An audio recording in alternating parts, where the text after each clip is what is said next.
আসসালামু আলাইকুম প্রিয় দর্শকবৃন্দ।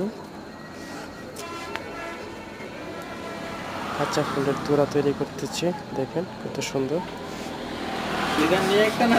ভালো লাগলে অবশ্যই শেয়ার করবেন, লাইক করবেন, কমেন্ট করবেন।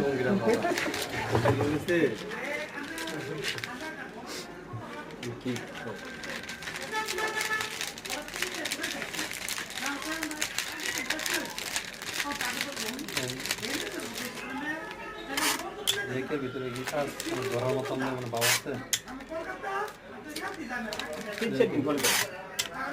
কারণ এমন এক ভুল গেছে এই ধরনের দেখছি দেখছি কালা দেখে গেছে অল কাছে মানে কি অল কাজ তো শুরু হয়ে গেছে, যেটা মেইন কাজটা করে হয় না কালা দেখে গেছে, যেটা মেইন কাজটা করে এক করবো কোন আনতে এটা অস্ত্রটা মানে এলো তারপরে সই সই তোমার একটা এই এই একটা করবো, এটা সই সই ঠিক আছে।